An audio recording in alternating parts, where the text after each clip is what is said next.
These long dog days of summer, I mean, we just made it through a heat wave. Mama was parched through this heat wave. I was hitting up Dunkin' every single day, and I will continue to probably for the rest of my days, but especially this summer. Dunkin' is helping everyone stay cool this summer with its lineup of refreshers. These drinks are packed with bold, fruity flavors and served ice cold. It's amazing. Dunkin' refreshers are the perfect afternoon pick-me-up. I like to start my morning with them personally, and then sometimes I go back for a second one because I'm just feeling crazy. They come in a variety of delicious flavors, including fan favorites mango pineapple and strawberry dragon fruit. And then for a limited time, there's black cherry and there's pink pineapple. I'm going to tell you something right now, and it's a bold claim, let me tell you, but I stand behind it. Pink pineapple will change your life. It is so good. It has me feeling like I'm sitting in a pool, resort side, just living, honey. It's so yummy. Try your favorite flavor with green tea, sparkling water, lemonade, or Dunkin's all-new limeade. I haven't tried the limeade yet, but I'm going to. Usually I get my drinks made with green tea and occasionally lemonade, but I do really like the green tea. Or if you don't want to build your own, try one of Dunkin's curated refreshers like the Cherry Lime Ricky or the Ultimate Pink Daydream. The Cherry Lime Ricky, scrumptious. I could drink like 3 of these a day. They're so freaking yummy. Head to Dunkin' today and find your favorite refresher. Dunkin' refreshers contain less than 1% fruit juice. Limited time offer. This episode is brought to you by SoFi, the all-in-one finance app to bank, borrow, and invest. Say goodbye to account fees and give your bank balance a glow-up with a SoFi high-yield savings account. Get over 8 times the national average savings rate and an epic welcome bonus when you sign up with eligible direct deposit. Sign up at SoFi.com/SXM. SoFi checking and savings offer through SoFi Bank N.A. member FDIC. Terms apply. Hey, it's Ryan Reynolds here from Mint Mobile. Now, I was looking for fun ways to tell you that Mint's offer of unlimited premium wireless for $15 a month is back. So I thought it would be fun if we made $15 bills. But it turns out that's very illegal. So there goes my big idea for the commercial. Give it a try at mintmobile.com/switch. Upfront payment of $45 for 3 months, $90 for 6 months, or $180 for 12-month plan required. $15 per month equivalent. Taxes and fees extra. Initial plan term only. Greater than 50 gigabytes may slow when network is busy. See terms. Hey weirdos, I'm Ash. And I'm Alaina. And this is a mini morbid, but we don't do those anymore, so it's not. Mini morbid. Mini morbid, mini morbid. So it's just like a morbid. It's just a morbid. But you know what? It's not going to be mini because, 1, my minis are never mini. And 2, it's not a mini morbid anymore. We're just calling it that because nostalgia. Nostalgia. And we don't want to get rid of the theme song. Because mini. Because most people love it. There's a Some couple people that really fucking hate it. Like it. Somebody messaged me and was like, where can I get that ringtone again? And I was like, oh, we never put out a ringtone. Oh, I think somebody else made a ringtone. That's cool as Which shit. Good for you guys for figuring that out, because I don't know how to do that shit. I'm into it. Well, we are in part 2 of our deep dive into the tragic torture and murder of Matthew Shepard. So part 1 was kind of, that was right in the field. Tough. But I just wanted to say again, like I said in part 1, this is the part of the episodes where there is going to be some hate speech that I'm going to repeat. Mm-hmm. I'm only repeating it because it's on signs, 1, and 2, because it's part of a confession. And I think censoring it will take away kind of the brutality of what happened in this case. Mm-hmm. But when I say these things, I'm going to tell you ahead of time, so you're not just getting it slammed into your ear holes all of a sudden. You're like, whoa! And I think everybody knows these are typically words that we would never say. Exactly. But and it is important to do. And I think everybody knows the word. It's one word that is going to be... I think you can tell probably the word that's going to be used. Yeah. I just don't like it. I don't like say the it. word. I don't say it. It's jarring to me when other people say it. Yeah. So but I do agree with you that Yeah. it would take away the... Yeah. everything that happened. I don't want to make these people seem any less heinous than they are, and I think these, Right.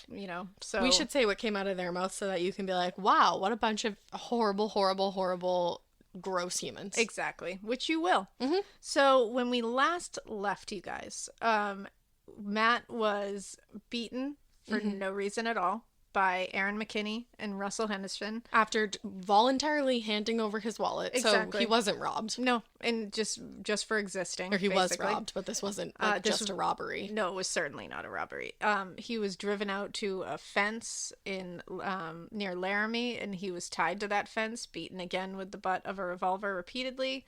18 blows to the head and neck and face, 4 skull fractures, and beneath or behind his right ear was crushed in his skull, and it was crushed into his brainstem, which damaged his brainstem. His right ear was also almost torn completely off of his head. I cannot imagine Awful. what has to be wrong with you to do that to somebody. It's awful. Like, And what is wrong with you? No, it's beyond my comprehension. That's I not think. human. No, it's not. Aaron McKinney and Russell Henderson are not human beings. No. Particularly, Aaron McKinney is not a human being. I don't know what he is, but I don't think either I'm of glad them are. he's locked up somewhere because no thank you. But one of the things that really struck me about the first one was that the first officer on scene said the only skin she could see on Matt were 2 trails where his tears had cleaned his face. That's always like just stuck to me. Because it's like that his face was so badly deformed and beaten and bloody and dirty that there was only skin where tears had just rolled down his face, where he had cried alone. That's the thing. It's like haunting. It's it like It makes you like ache for him. It's the thing that like really, because again, I said in like the first part that I was 13 when this case happened. I remember it very vividly, and we talked about it in school. I remember I remember my mom and dad talking to me about it. I was very interested in it. I wanted to know all the details, and I remember just being horrified by all the details. And I remember that detail coming out, and I remember just being like, "Oh my god! Like, how are people like that?" Like, I never understood it. And so after they left Matt, they Henderson and McKinney went back into town, where they promptly picked a fight with 2 Mexican American teenagers, 18-year-olds. McKinney ended up getting a hairline skull fracture in the fight and ended up going to the hospital, where he ended up going to the same hospital that Matt was brought to once first responders picked him up. They were sat 4 rooms away from each other, and they had no idea. So doctors are working on this comatose, beaten boy, and they have no idea that 4 doors down is his eventual murderer, but assaulter at the moment. So that's horrifying. So when Henderson arrived home, Henderson went back to where their girlfriends were, Chastity Paisley and Kristen Price. These 2 are both ignorant fucks as well, and deserve whatever they got, because he goes home, he's clearly upset, and like his girlfriend says, like, he's upset, he's saying he did something terrible. They ended up releasing McKinney. He goes home. The 2 of them are discussing getting their stories straight, because they know now that they're probably going to get caught. Right. And so they're discussing it. The 2 girlfriends decided it was probably best that they help them invent an alibi. Yeah. Totally. Lie about the things that happen that eventually kill someone. Well, and meanwhile, the girlfriends are told by these 2 fuckheads, they were basically like, oh, he's dead. Like, we left him, he's dead. Right. Like, they told them that. And these 2 girls weren't like, yeah, get I'm the gonna fuck get the away fuck from out of me. here. They were like, let me help you cover this up. Can you imagine if John came home? No. Like put your, like, you could never No. just be like, oh, okay, I'll help you. Let me help you get an alibi together. And No. And I'm sure there's going to be people that are going to tell me, like, you don't know, like, might have been scared. They didn't seem scared when I they don't talk care later. if you were scared. And I'll tell you in a second why I don't feel bad for them. I can understand, you know, these guys might have been abusive. They might have been, they are clearly Seems violent. like they probably were. Particularly Aaron is clearly a violent individual. That is without a doubt. I doubt that stopped at Matt. I'm sure there was other instances where he was probably a scary partner to have. Right. They had a young son, like an infant son. I'm sure she was maybe in some like thing thinking of her being like, I just need to like figure this out because I'm scared that he's going to do something to me or my son. Right. I can almost get behind, like, not get behind. I can almost like understand in a weird universe. Right. But That's not the case here. Right. That's not the case here. And I'm going to tell you why in a second, because when she talks to 2020 later, she's a garbage asshole too. Oh, so great. This was not, I'm scared and I feared for my life and my sons and I did what I had to do as a mother. That's not what this was. This was her being like, oh, well, I agree with what he did, so I'm going to hide it. Good. This is exactly what that was. So they get their story straight. They agree. They both helped them get rid of the bloody clothes. They helped them say, they got the story straight and said that they were going to lie and say that their boyfriends were home watching movies with them all night to give them alibis. Wow. Price later said, one of the girlfriends, said that they were so upset, the boys seemed so upset about what had happened, and she told 2020 later that their boyfriends beat Matthew up to, quote, to teach him a lesson not to come on to straight people. She's legitimate fucking garbage. Yeah. And I don't feel bad for her at all. No. And Matt didn't come on to them. He, like, okay. And also, fuck you. Right. Like, they had to teach him a lesson. Right. Who are you? To teach lesson. Who like, is that's your not a lesson. dirtbag boyfriend to be teaching another grown-ass man a lesson? Right. Like, fuck off. Exactly. She's the kind of garbage that's been sitting out on a summer day during a garbage strike. That's Yup. the kind of garbage she is. So Matt's parents were currently back in Saudi Arabia at this time. Oh, I've totally forgot about Right? that. So did I when I was reading this. I was like, oh my God. Oh, sorry. So they couldn't just jump on a plane and get home. Right. They had to go through the like stages of getting The process, yeah. It was 5 a.m. there and their phone rings. Oh, no. Now, his dad was like, Matt called all the time, and he called early. Right. So he was like, I assumed it was just Matt calling and waking me up. Right.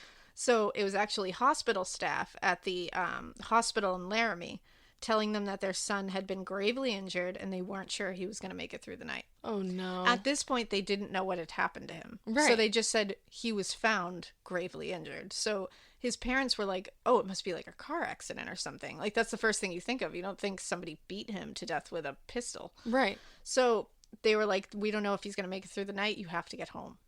So they were like, all right. So they went through the whole process to get home. It took them 50 hours to get home. Oh, and they know. And they just that don't. Something and is they wrong. don't even know what exactly is. They're just like, he might not make it. I have to get home. So when they got to the U.S., his aunt, so I think it was Dennis's sister, I'm not sure, Judy or Dennis's sister, told them, you know, this is what happened, and it's all over the national news. Right. And they were like, what? Like, they were like, I thought it was a car accident. Like, what are you talking about? Someone beat him. And not only that, but they're like, oh, yeah, it's national. It's on every news station. And they're like, what the fuck? What like, happened? They had no idea. Right. So arriving at the hospital, they're told the extensive injuries that he received as a result of a beating. I can't imagine as a parent sitting there and listening to And that. And that's your child. That is just a blow. And Like, just it's knowing that you weren't there when they were suffering And now- immensely. Exactly. Everything is going through And your they head see now. that on repeat. Oh, it's odd. So they said his only it was basically only basic functions that were keeping him alive. They were like, his brain stem is barely functioning. Like, he won't be living a full Yeah. life if we save him. Well, and they said when they walked into the hospital room, you couldn't even tell it was him. And the only way his mother said she could recognize him was by his braces, which he still wore.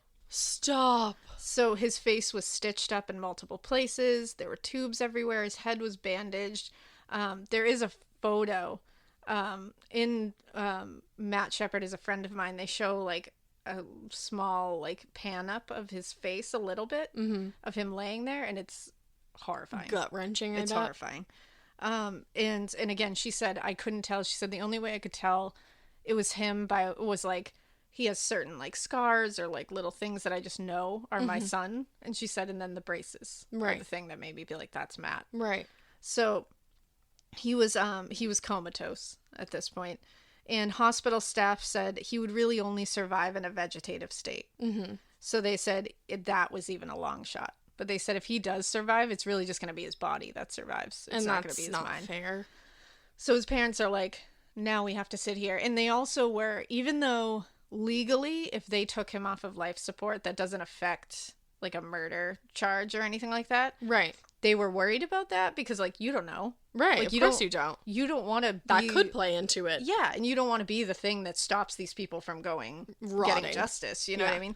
So they had to deal with that. And then they're dealing with the obvious of taking your own child off of life support. So they're Right. trying to figure out, so they're just holding vigil at this point, just seeing what is happening. Not only are you just like replaying the horrible thing in your mind over and over again, you know this happened, then Exactly. you have that on top of you. Oh, yeah. And it's like at this point, they're just getting bits and pieces of what happened, too. And his brother Logan, his younger brother Logan, at first, I guess, couldn't even go in the hospital room. He literally couldn't see him. He was like a wreck. That's his big brother. Yeah, they said it like really affected him. Right. Luckily, he did end up going in the hospital room, and he was there in the Able to end. say And he was bye. actually holding his hand in the end. Oh. Yeah, I know. Like, I can feel Yeah, it. shit. It's like, it's starting to come up. I feel Yeah. like this is going to be the one where we all cry. So, Aaron and Russell were picked up by police the next day because they're fucking idiots. And of course, they got caught. Right. So, when they interviewed Aaron, he showed what a bigoted asshole he is. He was very nonchalant about what he was like, yeah, like that's what we did. And he at first didn't confess, but I think they let him sleep for a couple of hours. Then he was like, all right, I'll tell you everything. Like, he just Wow. wasn't. So when asked if Matthew said anything or asked him to stop while he was beating him, he replied, quote, well, yeah, he was getting the shit kicked out of him. Oh my God. Like, just whatever. And he also said, quote, most of all, he was screaming. And you just kept going while somebody's screaming for their life. Yep. What kind of monster are you? And the police officer the interviewer asks him several times, like, why did you keep going? Like, Right. why were you still doing it? Like, Why what were happened? you not done? And Aaron keeps saying, I just lost it. I blacked out. You can see exactly what his lawyer has told him to say. Say you blacked out. You went crazy. Well, gay people just make you nuts. You know how it You know goes. how that and so is. he did the whole, like, I just went nuts. I saw red. I don't even remember what I was doing. I couldn't stop. I don't buy it. Don't buy it wasn't for a me. second. No, of course not. You knew exactly what you were doing. And so he also said, like I said earlier, that Russell was giggling throughout the assault. That's according to Aaron. That's disgusting. I mean, I believe it because I do too. If you're there, you're obviously not. you're getting some kind of enjoyment, or else you wouldn't be able to watch that. He stated many times that Russell did not hit Matt, that he remembers. He said, at one point, he says he very well could have, but I didn't see him hit him. It's like, well, weren't you blackout? Yeah, you were blackout, so you don't know. Yeah. So he says Russ was giggling, he was smiling, he was laughing throughout the whole thing. They I'd were be like, not. it's so weird that you remember Yeah. those details, but you don't remember, Of course. anything else. And Aaron says at one point he could notice that the way that his truck was positioned when they were tying Matt to the fence was that Matt could see the license plate. So he said, suddenly I got scared that he would be able to identify me. And so he said to Matt, read my license plate. And so Matt read it out loud, and he said that's when I just hit him again to make sure that I knocked him out. To make because sure now that I I know killed that him. he knew my license plate. So he tricked him. He told him read my license plate, and he did. And then he made, at one point he made Matt say his address out loud so that they could find his address and go rob his place. Are you kidding me? Yep. Yeah. What the fuck is wrong with you? They're fucking evil. like, what is wrong? Like, I these don't are even. two evil pieces of shit. Seriously. Like, so his friends and family immediately at this point, now that they've brought in Aaron and what the They fuck's have a his name, confession. Russell. Russ. Now that they're in, his friends and family know this is a hate crime. It's very clear to them that this is a hate crime. Well, he's spelling it out for them. But they knew that police were going to cover it up like it was a robbery. They were like, Why? they're going to try to make it go away so that, we're not going to let them. Good. And so they were like, his friends and family fucking did the damn thing. because he loved them so much, and Yeah. obviously he was like such an incredible person. Well, and they knew it's like, this is a small town. They knew that this was going to be one of those things where Aaron and Russ were going to say it was a robbery gone bad. Aaron's already using that whole, I blacked out, I don't know, I just wanted money. Meanwhile, by the way, what they got out of his wallet, $20.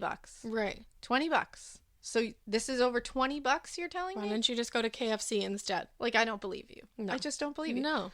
So his friends and family are like, we're not letting this go. We're going to make sure the world knows this is a hate crime. And that's what this is. This will not be reported as a robbery. No. We're not letting it happen. That's not. That would have been awful if it had gone down Yeah. a complete opposite way. So his former guidance counselor, who turned out to be one of his best friends, Matt. was named Walt Bolden. And he was the one, I mean, he came out to Walt, I think, first out of anybody. He was the one that he told him, I don't know if my parents are going to disown me if I tell them. Walt helped him because he said, he himself was gay and he had a lot of trouble coming out because he had kids and stuff. And he was like, I was worried my kids were going to disown me. Like, I get it. So he was very close to him, like very close. And so he was the one who called all the surrounding towns to make sure it said in the newspapers that this was a hate crime and not a robbery gone wrong. And he said he called all the different newspapers and he was like, this is what happened. Do not report it as a robbery. That's not what it was. It's and it went everywhere after that. I'm he glad. Said he woke up the next morning and like the Washington Post was calling him. Like That's he did it. incredible. So at this point, Matt is in a coma and is not expected to pull through. Mm-hmm.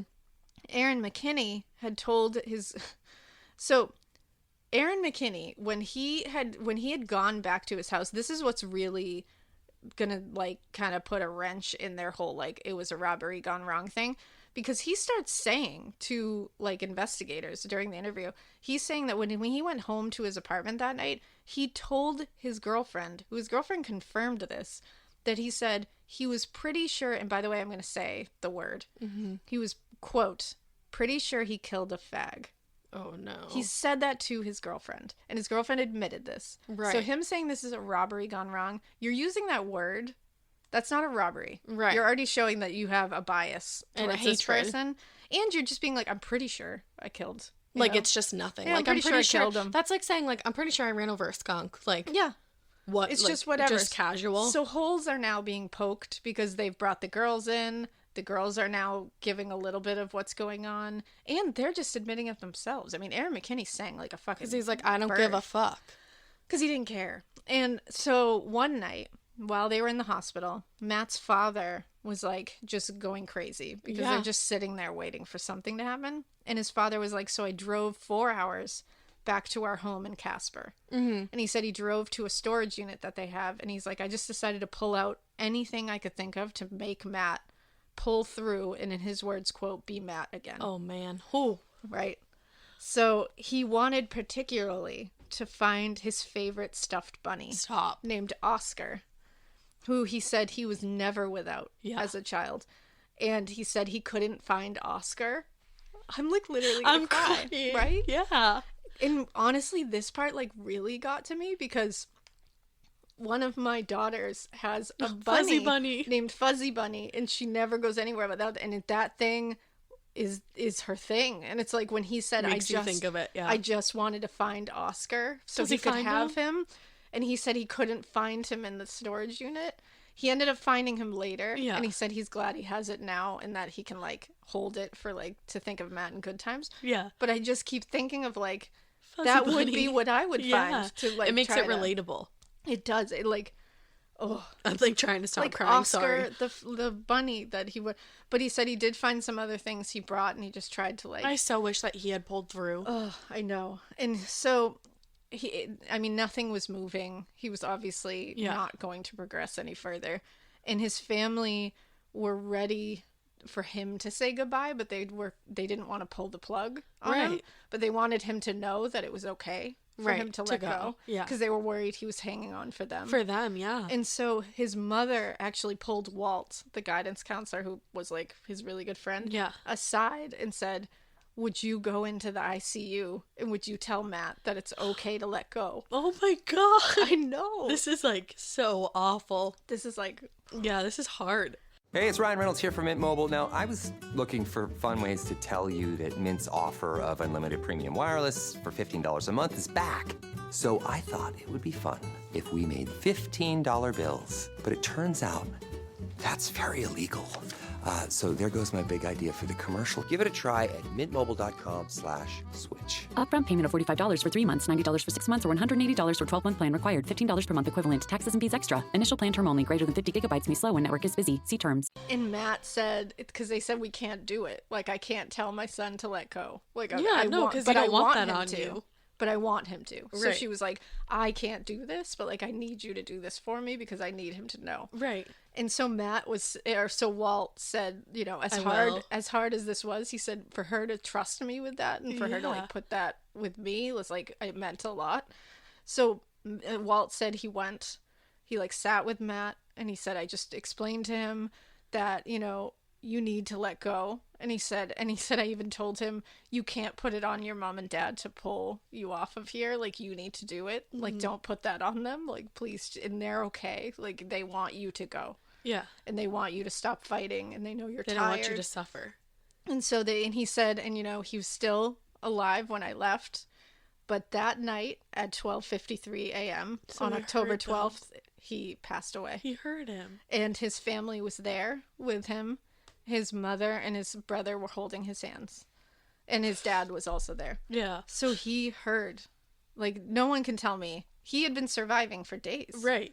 He would have held on until somebody told him it was okay. So there's no one that can tell me that Walt not sitting down and telling him it's okay to let go and your parents want you to let go was not the thing that made him go, okay, I can let go. Right.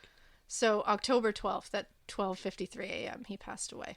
Good morning, everybody. A terrible turn in a terrible story. It's really tragic and so disturbing, Anne. Matthew Shepard was beaten last weekend, tied to a wooden fence by two men who met Shepard in a bar in Laramie, Wyoming. 18 hours later, a passing bicyclist summoned help after almost mistaking Shepard's bloodied body for a scarecrow. Early this morning, Matthew Shepard passed away. The story has captured national attention and sparked a debate over the necessity for hate crime legislation. October 18th, 1998, was his funeral at St. Mark's Episcopal Church. Hundreds of people came. They had to open another church across the streets for people to sit and watch it because it was that big. That's good. And it was including people who didn't know him personally. But just wanted to show support. Yeah, it was just like people who felt compelled to be there for him. It was fall, and obviously in October, but there was a gnarly snowstorm that day. Oh, really? And people were still standing outside. Like, didn't bother anybody. Well, that just, like, shows, like, obviously, like, what kind of person he was and what people knew him to be. Exactly. Now, again, there's gonna be a little bit of hate speech right now but don't worry, because I'm gonna. I was gonna say I know what's about to happen, and this is gonna make me like so angry. I'm gonna go completely the opposite direction from where we were. This is one of the first appearances, big appearances, not the first appearances, but one of the ones that really put them in the public eye of the Westboro Baptist Church. A group of, I don't even know how you call that a church. Don't worry. So they came with about a dozen of their fucking putrid horde of hemorrhoids with legs that they call a fucking congregation. It's not a church. They were corralled by the city into like a little area because they wanted to keep them away. But they were allowed to protest because obviously it's your amendment right. It's your fucking right. They held signs that said, quote, their famous signs, God hates fags. They had one that said Matt in hell with a picture of Matt on it. A child can be seen in a photo holding a sign that says, I hate saying the word. I know, I don't blame you. FAG equals anal sex equals skull and crossbones. A child. And that's just the dumbest fucking sign ever. Like, what's the point? That doesn't even make sense. Like, it's like anal sex what? Equals death? Like, anal sex does not equal death. No, like, not at all. Nope. To hate somebody so much, because a lot of times too, what you hate in other people is what you see in yourself that you don't like about yourself. That you hate about yourself. That's incredibly tragic if that is the case. I feel that bad people for you. like loathe themselves that much. Yeah. There were also signs with stick figures having anal sex. That's just that children are holding. That's just stupid. At a funeral of a 21-year-old who was brutally murdered. That's just like immature is not the word for it, but it's immature, and it's just like, what are you getting out of that? I have no idea. And then they're also screaming terrible things. They make sure to be heard as well. They were screaming that Matt got what he deserved. Nope. Again, his parents are grieving the loss of their child. Nobody deserves that. These people are the living, breathing example of the worst kind of blight on our species. They are fucking cancer. They're a plague of decaying dog shit. Yup. These people have zero redeeming qualities. They picket soldiers' funerals with signs that say God loves dead soldiers. I'm not religious at all. Nope. But it pisses me off that these half-wit scrotums are allowed to bastardize the idea of God as some hateful beast. Like, fuck Fred Phelps. Fuck the West, whatever the fuck you are. Fuck your church. That Westboro Baptist Church, you bullshit. I'm so glad Fred Phelps is dead. We are better off without him.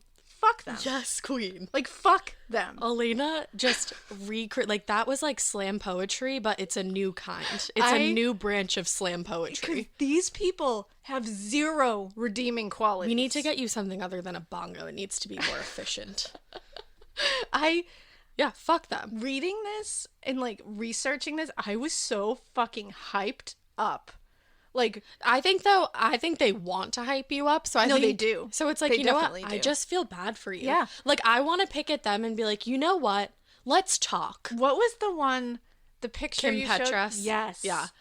And she, oh my God, okay. So Kim Petras is, I hope I'm saying her last name right. She's a transgender female, and she's like a performer. And she was having a concert, and the Westboro Baptist Church was picketing it because they don't like transgender people, because they just have nothing fucking better to do. Like, don't you have something better to do? No, they don't. Like, you're paying an awful lot of attention to us if you don't like us. I honestly think they wanted to be at the concert because she fucking kills it. Oh no, they have literally zero better. But anyway, she literally went outside and like posed, like did a fucking photo shoot in front of them, like full voguing in like a beautiful like one-piece jumpsuit, and is like, yeah, like, what's up, like, I don't give a fuck. It is the greatest series of photos, because she's like, yeah, I don't care, slaying these photos, and in the back you just see these idiots, and it's like, and I just love that, like, she is fucking drop dead, like, killing it in these photos, and they're, like, surfaced, and she's like, yeah, like, look at my photo shoot, and then these people, because, you know, it's probably their worst fucking nightmare to be in a photo with her. Well, and that's the best way to combat these people is with, like, love. Yeah. And, like, peace. And just, because it's so confusing to their tiny little mouse brains that they're just like... Which is what she did. She came out and was like, I'm not going to scream at you. I'm not going to do anything. I'm just going to be me. She's like, this would actually make for a great photo shoot. Yeah. So thanks for coming. Well, and what kills me is, so the hospital that, you know, worked with Matt and tried to save him, and all the doctors, they gave like a press conference, obviously, because they were involved in all this. And one of the, I think it was like the CEO of the hospital, broke down in tears when he said that Matt passed away on camera, and it's like, and he really cared, like he cared. That hospital cared, and the hospital and the doctors that worked on him received death threats and hate mail telling that they would burn in hellfire for crying over an FAG.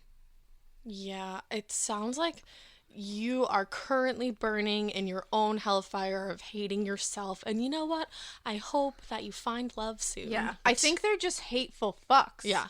To be quite honest. Right. I think they're just hateful garbage people.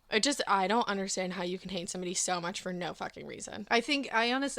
They are just hateful. Some people are just hateful, evil. Yeah, no, it's true. I mean, look at all the fucking serial killers and stuff we talk about. Honestly, so I think these people are just hateful, and they can't be helped. Anyways, so Matt's friends' family and the mourners at the funeral decided that they would hold hands to block these people. Hell yeah. In a line, and they sang Amazing Grace. Hell yeah. Yes. Which, isn't it funny that the people that claim to be a church and claim to be spreading the word of God and all that are the ones saying the most hateful, evil shit known to man at a funeral. Teaching that to children. And then the people that they're calling sinners and saying that they're going to burn in hellfire and that God hates them are the ones holding hands and singing Amazing Grace. Yeah, interesting. Isn't how that works. Funny? Yeah. The Westboro Baptist Church, I'm sure most people, I hope all people listening agree, is not a fucking church. No, it's they're just a hate not. group. That's not even like a topic that needs to be debated. They're not a church. They're not a religion. They're a hate group. That's what they are, because that's not what religion is. That's not what religion should be. So I'm with you on that, everybody listening. And like, shouldn't God like not hate anyone? That's supposed to be right? how it goes, like, but I don't know. I'm confused. So meanwhile, Aaron McKinney is going into court. And he's smirking. He's walking into court. He winked at someone at one point while he was walking in. That dude's face is the most punchable face you'll ever see. Obviously. His trial lasted from October 25th to November 4th, 1999. He faced charges of kidnapping, aggravated robbery, and first-degree murder. Good. They were discussing the death penalty, which is frankly too good for that wiener. So I'm glad they didn't. Aaron's attorneys tried to use, like I said, the gay panic defense. I had never heard of that before, but we were talking about it before we started recording. That is the dumbest shit I've ever heard in my entire fucking life. This is a truly truly outrageous defense that exists. Still, right now. According to LGBTbar.org, the LGBTQ plus panic defense is a defense strategy that asks the jury to find that a victim's sexual orientation or gender identity / expression is to blame for a defendant's violent reaction, including murder. It also says that a victim's sexual orientation or gender identity not only explains, but excuses a loss of control in the subsequent assault. Disagree. Yes. So that's ridiculous. Who came up with that? Like, what? And it can be used as a way to note, it can note self-defense or provocation. No. It can be used for the insanity defense or diminished capacity. And this defense is used, it's still used, and it was used as recently as April 2018 to mitigate a murder charge. The other thing that doesn't make sense is, like, the whole thing doesn't fucking make sense, but it's like, how do you know that they were flirting with you? No, you don't. People take flirting very differently. Of course it was. And that's also the dumbest shit ever. No, they're not flirting with you. I think every straight person needs to come to terms with the fact that not all gay people think you are attractive. Or want you. Please, everyone, just take a big bite of that humble pie. Right. And just know that that gay man does not always find you attractive. Do you find every woman attractive? Exactly. No. It's like, I don't understand that. Whenever somebody's like, oh, he's gay, he's going to try to hit on me. He might not think you're cute. Right. He might think you're gross. Right. Like, and there's honestly, even, like, girls, like, when you, like, if you come out as a girl and, like, as a lesbian or bi or whatever, and girls are, like, won't be friends with you anymore. Because they're I don't want you to, like... me? Like, I don't want... Do you think I'm pretty? I don't want like, you to, like, leer at me or anything. And it's like, no. Nope. Don't flatter yourself. Thank you, though. It's like, nope. Thank you, though. It's just such an odd way that we, like, what a narcissistic I way was to literally think. just gonna, how highly do you fucking think of yourself that everyone just wants you? That everyone just will, as if they are into your gender, then they must be... You're their type. You're their type. It's like, nope. Are you everybody's There's type? plenty of dudes that I do not find attractive at all. Yep. Like, come on. Retweet. So, the LGBTQ plus panic defense has been banned in California, Illinois, Rhode Island, Nevada, Connecticut, Maine, Hawaii, New York, New Jersey, and Washington. Not Massachusetts? Well, there is... You're like, happy you asked. I was like, well, now. There is legislation against the panic defense that has been introduced but not yet passed in the District of Columbia, Minnesota, Pennsylvania, Texas, Massachusetts, New Mexico, Wisconsin, Maryland, and Iowa. Question. It was introduced in 2019 in Massachusetts. What are we, like, what's everybody waiting for? Not sure what we're waiting for, but, you know, hopefully it happens soon. It'd be a great month to get rid of it completely in all of America. It truly would. We've got a lot of things on the list, I realize, but, like, I hope that's somewhere on Let's just toss that on top of the pile. Please. So they tried to do the gay panic defense. The judge was not having it. He was like, no, thank you. Aaron McKinney said, quote, being a very drunk homophobic, I flipped out and began to pistol whip the FAG with my gun. Oh and yes, I'm spelling it because I'm... Good. No, I don't. I'm happy you're not saying it. It's starting to make me feel gross now saying it. So. Yeah, no, I don't blame you. So he was found guilty of first-degree murder. Thank God. He was sentenced to 2 life terms without the possibility of parole. And may he slowly rot. I want him to live, like, as long as fucking possible. Yeah, and Russell also pled guilty, and he also received 2 life sentences. Good. I'm so glad that he didn't get anything less than, because I don't care if you hit him or not, you're fully fucking involved. Oh, fuck yeah, you didn't stop it, good, die. Well, and Matt's parents, so when it came down to sentencing, the death penalty was on the table. Right. Matt's parents and his, like, friends and family decided amongst themselves that they were going to fight to get life without the possibility of parole. And they said they wanted death to be taken off the table. Now I'm going to read what Matt's father, Dennis, Am I going to cry again? Yes. Great. This hit me. Like, this hit me. And if it hit you, it's going to fucking if it hit knock me out. It's going to hit all of you because things don't hit me. This case really hits me. And I think you're like, I don't know how this case couldn't hit you. No, of course not. And it's like, I think this case hits everybody with a heart, but I think it's also like it was one of the first cases that, like, really sucked me in and made me, like, really research it. And, like, my mom and dad talked to me about it because I remember them, like, sitting me down and being like, this happens. It makes you want to be an ally. And, like, and I remember that was, like, the first time that I really knew that happened to like people who were like, you know, not straight cis white people like me. So I think it was like, whoa, like that was the first introduction to like the world kind of sucks. Your first wake up call. So I think it like this really hits me. Yeah. So his father said, okay, ready? On October 12th, my firstborn son and my hero died 50 days before his 22nd birthday, with his mother and brother holding his hand. He actually died on the outskirts of Laramie when you beat him and left him out there by himself. But he wasn't alone. There were his lifelong friends with him. First, he had the beautiful night sky. Fuck. Oh, God. Okay. Shit. The same stars and moon that we used to look at through the telescope. Then he had the daylight and the sun to shine on him one more time. One more cool, wonderful autumn day in Wyoming. He heard the wind, the ever-present Wyoming wind, for the last time. He had one more friend with him. He had God. I feel better knowing he wasn't alone. Mr. McKinney, I'm going to grant you life, as hard as that is for me to do because of Matthew. Every time you celebrate Christmas, a birthday, or the 4th of July, remember that Matt isn't. Mr. McKinney, I grant you life in the memory of someone who no longer lives. May you have a long life, and may you thank Matthew every day for it. Hell yeah. Oh, shit. That just like... whew. Because you killed the person that ultimately would have forgiven you. And it's just like, oh, it's like that's his... When he says my firstborn son and my hero, I'm like, oh... Like, I just can't. And he didn't die alone. He had, like, the night and the sun. And the moon that we used to look through the telescope with. And like, you picture him as, like, a little kid. Because it's like, his dad. We show the girls the moon all the time. Like, they're obsessed with the moon. I mean, like, we're always talking about the night sky. And it's just, like... it puts you in their things position. Just put you in the position of, like... A horror, your child has grown up and something horrible has happened to them. And then you have to look back at them as, like, a baby. And it's like... Yeah. Whew. That one just really, and just like the selflessness that his parents have. But they did it for their son. They did it because they knew Matthew would want that. Right. Whew. So, during their trials, the Westboro Baptist Church showed up a lot to keep trying to destroy Matt's family souls with their disgusting hate speech.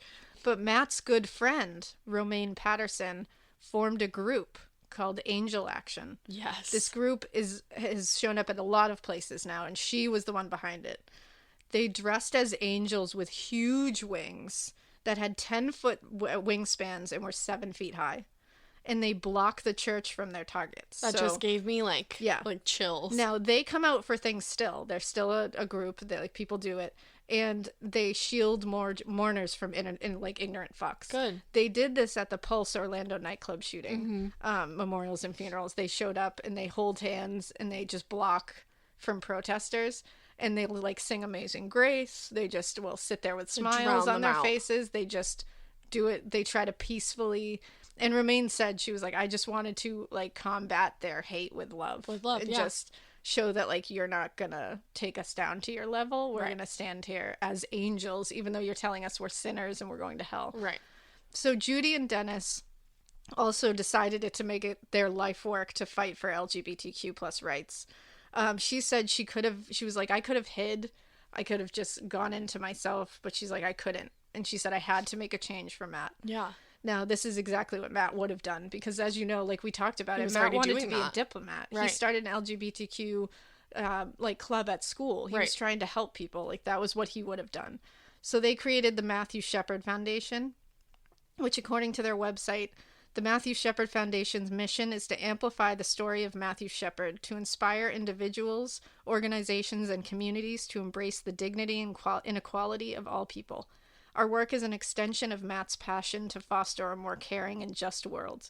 We share his story and embody his vigor for civil rights to change the hearts and minds of others to accept everyone as they are. Whew. So the Laramie Project, I think you mentioned, it was created from this case. The creator was Moises Kaufman. And it's a play that shows the events. Right. And it shows the real residents of Laramie trying to deal with what happened there as characters. Everyone involved in the case is a character in the show. It was also shown on HBO in 2002. Yeah. And it basically, like, deals with the homophobia aspect and, like, the hate crime aspect. October 28th, 2009, Barack Obama signed into law the Matthew Shepard and James Byrd Jr. Hate Crimes Prevention Act. Mm-hmm. The act makes it a federal crime to assault someone based on sexual orientation or gender identity. In Obama's words, it is, to, quote, to help protect our citizens from violence based on what they look like, who they love, or how they pray. He also said it was the work of Massachusetts Senator Edward Kennedy that made it possible. So shout out to our home state. There you go. Love that. This was thanks to Matthew, but also because in the same year, 1998, on July 7th, 49-year-old James Byrd Jr., a black man, accepted a ride home from 3 white men who turned out to be white supremacists. Mm-hmm. These murderers were Sean Allen Berry, 23 years old, Lawrence Russell Brewer, 31, and John William King, 23. He knew Sean Berry for a lot of his life, so he wasn't concerned about taking a ride for them. Right. They beat James, they chained him to the back of their truck, and they dragged him 3 miles to a brutal death. He was conscious for almost all of this because he kept his head up to try to survive. Oh my God. They also found out in his autopsy that he was moving side to side while being dragged to try to alleviate the pain. Right. He survived most of it and was conscious for most of it, which is horrific, until his head and arm were severed from his body by a culvert, which is like a drainage pipe. Yeah. They then dumped the remaining pieces of his body in front of a church. Now, King received the death penalty. Brewer also got death and was executed by lethal injection on September 21st, 2011. Berry got life in prison. Mm-hmm. So I just wanted to point out a very quick overview of his case because he was very much a part of that being signed into law. So Matt's parents were fearful that Matt's final resting place was going to be vandalized or desecrated in some way. So they held on to his ashes. Good. But on October 26, 2018, more than 20 years after his murder, Matthew Shepard's ashes were interred at Washington National Cathedral. One of the reverends to lead the service was the Right Reverend Gene Robinson, who was the first openly gay man elected as a bishop in the Episcopal Church. Yeah. In his speech, he said to the LGBTQ members, quote, "Many of you have been hurt by your own religious communities, and I want to welcome you back." Oh. And to Matt, he closed by saying, quote, "Gently rest in this place. You are safe now, Matthew. Welcome home." Oh, wow. And then later... This is the last thing I'll say. Okay. Later, he said, quote, "For Matthew to come back to church, it is a remarkable step forward. It's the cathedral saying some churches are different. Some churches have been on this journey with you, and we will not only welcome you, we will celebrate you." Yeah, that's important. And that is... Fuck, guys. Damn. Whew. Edit out that last little weird noise I made. Ooh, so that's the story of Matthew Shepard. Whew. That was a doozy. Yeah, this one, there's only been a couple that have really, I mean, every case touches me in some way. Yeah. But there's only been a couple that have been able to bring me to, physical emotion and, the Matthew Shepard one always does. Yeah. I don't know. It's just, I don't know what it is. It's a just lot of things. Horrifying brutality of it all. Yeah. And it's just that he was, I mean, I always think of people as someone's child. Someone is always someone's child. Because I think it's so important to think of people that way because it makes you a better person. Yeah, and it's honestly it's weird because I was talking about this with John. We were taking a walk with Bailey the other night, and I was discussing it with him, and I was like, yeah, it's really getting to me. I had to take a break from researching the details because I was like, it's starting to I think really especially when you out. become a parent too. And he said, he was a criminal justice major at one point, and he was like, he always loves this stuff. He loves true crime. Mm-hmm. And he said he's had a lot of trouble since having the kids. He said, I've had a lot of trouble listening to he said, especially kids. He's like, I just won't listen to kid crimes. I won't do it. But he goes, now it all of a sudden brings me to, oh, this person has parents. And he's like, and I know that sounds crazy, but it really doesn't hit you as hard your child until you have your own kids, and then you're like, oh shit, that's someone's baby. Yeah. Someone fed them bottles and someone held them in their arms when they were little. That was somebody's pride and joy for ever. And someone that they needed to protect, and it's all of a sudden it just starts hitting you from someone. Yeah. Or to hurt somebody else's Yeah. everything. And I think because his parents were so involved, and because we have the whole story of him coming out to them, Yeah. and how it was such this like hard but like really beautiful moment, and then we have like the story of them at his bedside. It's like it brings it more like close, I think, to you. Right. Like you feel like It you're makes there it more like, and you get them. You Yeah. feel like you like are part of them. So, and then they've done such amazing things since with this tragedy. and his friends and everybody. Oh yeah, involved. everyone in his life has done so much after his death that it's just one of the. I felt like it was an important one to tell, and it needed 2 parts for sure. I need to go like snuggle Franklin. I like, know. for the rest of the day. I think it's like In fact, I think when these like one of the hospital CEOs when he broke down in tears when he said that Matt had passed away. Yeah. He said to the press that Judy had told him to tell everybody, go home and hug your babies. Yeah. And it's like, Because so everybody go home go and hug your babies, whether they be fur babies, real like human babies, all the babies, your friends, your family, anybody you love, just give them a hug. Hug 'em. Give them a hug. Me and Alaina might even hug. We all need a hug. We're not huggers, and we might No. even hug. But, just appreciate who you love. Yeah. And don't spread hatred. No. Stop spreading any kind of hatred. Stop raising kids to hate people. Stop being racist. Stop being homophobic. Stop being... Just stop. You have the power to stop. Yeah. And it's a lot of fucking energy to Is exert. anybody really bothering you that much? No, they're not. It's just your own hate. You're way more concerned with them than they are with you. It's true. It's like a spider. Chill out. Like, leave it alone. Right. It's more... You're more concerned with it than it is with you. Just Except like, fuck a spider, go 'cause they your could bite you separate and you might ways. die. That's a different story. You're like, that doesn't work. I'm kidding. But yeah, so hopefully you guys appreciated this tale and we'll think on it a little bit. Yes. And as always, you can follow us on Instagram at Morbid Podcast. send us a Twitter A Morbid or Podcast. tweet. Hit us up on Gmail. That is where all listener tales should go. Morbidpodcast@gmail.com. Nowhere else. Thank you for listening, and we hope you Keep it weird. Did we forget how that I think went? we did. We totally did. We're emotionally I'm damaged right now. We're emotionally spent. All right, bye guys. Bye. Love each other. Yeah.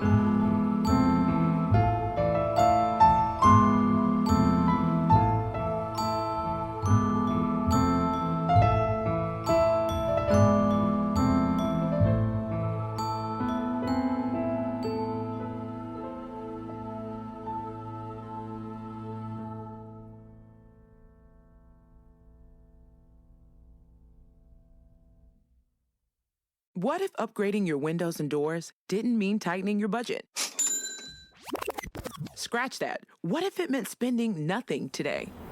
For a limited time, Renewal by Andersen is offering no money down, no monthly payments, and no interest for 18 months on a minimum of 6. That means beautiful, energy-efficient windows and doors while the payments wait. Visit renewalbyandersenhome.com today and see how easy it is to buy now and pay later.